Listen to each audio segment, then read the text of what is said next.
Hello, hello. Happy Friday. This is Dr. Terri MD, your board certified neonatologist and pediatrician, and I specialize in training healthcare providers as well as staff to help families who have sick children in the ICU nursery and have to make difficult treatment choices. Through my books, my webinars, my speaking, and my courses, I'm able to help providers train families and empower families so that they can receive the gift of hope. So my mission is that every family in the ICU nursery will receive the gift of hope. So I'm coming to you today with a very quick Dr. Terri's tips on four resources for families to receive the gift of hope as they navigate the NICU journey. And I am super, super excited about today's live stream, Dr. Terri's tips, because all of these resources were created by families who had to navigate a difficult journey. And although I have a heart for this population and I love this population, I believe that I was put here to care in part for this population. I have two healthy children, and I've never had to say goodbye to a child.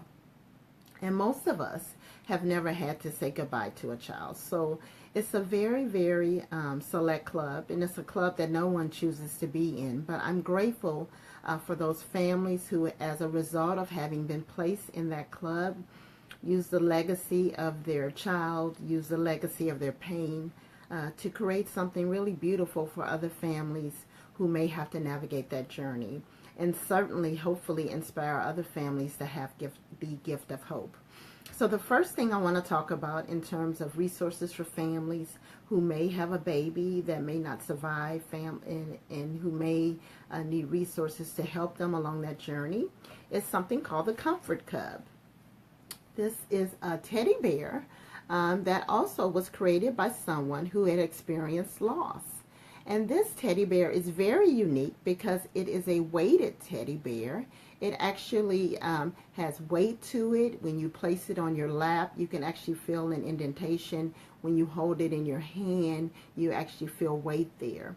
So many hospitals do give teddy bears or blankets to moms who've experienced loss. But there's a phenomenon called empty arm syndrome, where if you come into the hospital pregnant and you leave the hospital not pregnant, especially if you go through stillbirth, you actually can develop physical symptoms as a result of the pain of that loss and actually leaving the hospital with empty arms. It is a syndrome called empty arm syndrome, and you will have physical symptoms as a result of that loss. You'll have anxiety, you can have nightmares, you can experience some symptoms associated with post-traumatic stress, and other somatic symptoms that are all triggered by leaving the hospital with empty arms.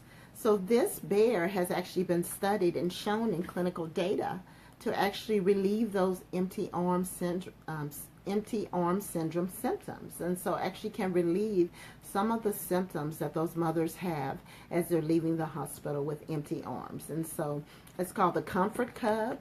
I really love this organization. It's a 501c organization that actually donates these bears to hospitals, and they are specifically for mothers who have experienced stillbirth or loss, who are at risk for something called empty arm syndrome. So that's the first resource for families who may have babies or do have babies that did not survive. One resource that can be helpful for some of those families as they navigate that very stressful period. Another resource that I really like is something called, my little Comfort Cub fell, is something called Bridget's Cradles.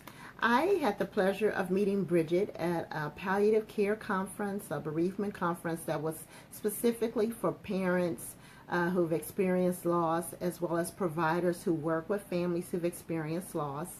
And this also is something that came out of her own loss. She experienced an early loss, and her mother crocheted a cradle for her baby to be in while still in the hospital. It's very beautiful. These cradles come in many different sizes for early losses, as well as second trimester and third trimester losses. But there are not many things for people who experience early losses. So that's why I really like Bridget's Cradles. This cradle, in addition to being crocheted for these babies, has a charm on it that says "wonderfully made," a special prayer from the Bridges Cradle organization, a prayer cloth, and a keepsake for the mother.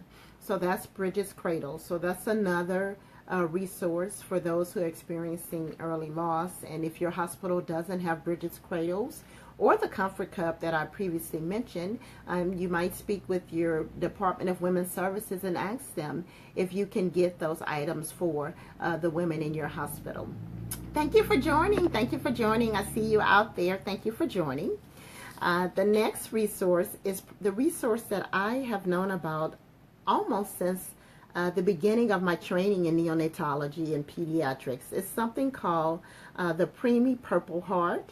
I came across this heart while still training as an ICU nursery fellow and learning how to take care of families who had experienced loss. This heart is patterned after the hearts that soldiers receive after they've gone through battle, and many who have made the ultimate sacrifice. If you guys look closely, you can see multiple colors in the heart, stripes in the heart that represent the pain of the journey of not just the premature baby, but the mother as well, or the parents as well. All the ups and downs that go along with having a preemie in the ICU nursery, even if the baby does survive. It comes with a beautiful card that has a letter to families addressing their journey. It says, "One day a child was born too early, too small, but loved as much as any child could be. As the parents of this child entered this journey, they found themselves feeling alone. They had the joys of being new parents, but the fear of losing a child. They had the joys of the thrill of giving birth, but the grief of a lost dream. This was supposed to be a joyous time, not a time filled with grief, anger, and pain. Little did these parents know they were not alone." And I think that's really key, that they're not alone. This heart is not a solid color, and the stripes in each heart are a little different, just as every child and every journey is a little different. But the basic design, just like the experience, is the same. The heart is made of glass. It is strong, but not so strong that it could withstand a crushing blow. The premature child is strong, but not invincible. It is a heart because it is our center. Its every beat renews life and hope. It symbolizes love.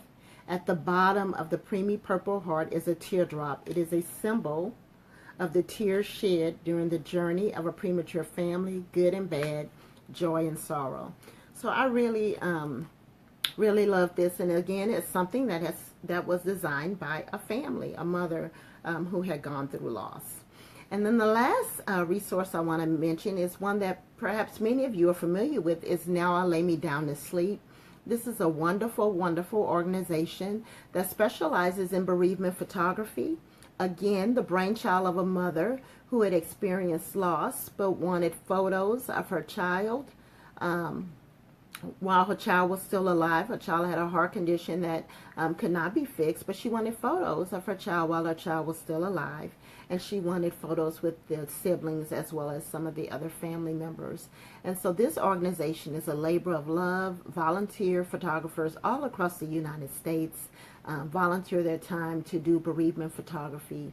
That is very, very special, because for many of these families, this may be the only picture they will have of their child. It may be the only picture they have of their child alive. And sometimes even after the child has passed, it's still the only picture that they have. And so this is a labor of love, and I absolutely have so much respect for what Now Lay Me Down to Sleep does. So those are the 4 resources for families that I wanted to share, which may be an opportunity to inspire hope to those families who are having to say hello and goodbye.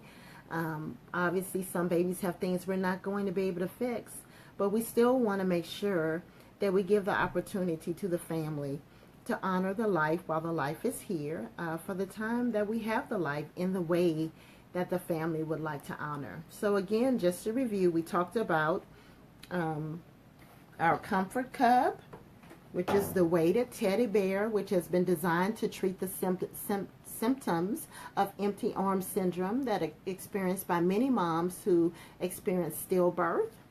We talked about Bridget's cradles, these handmade crochet cradles that are designed to hold babies who are lost, often very early.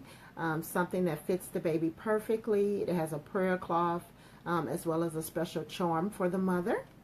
And then lastly, we talked about the preemie purple heart, which is something that symbolizes the whole journey of going through the NICU, designed by a mom, really patterned after those purple hearts that soldiers receive after going through battle, many making the ultimate sacrifice.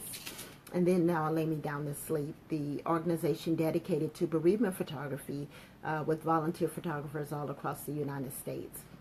So I hope you guys have found that it's helpful. I hope that you're never in a position where you will need any of these resources. But if you are in this position, or you have a friend that is in this position, and you're wondering how you can help your friend honor their baby, or if you're in the hospital now wondering how you can honor your baby and your baby's legacy, ask your healthcare providers if their hospital offers some of these resources, and see if that would help you on your journey with your loved one.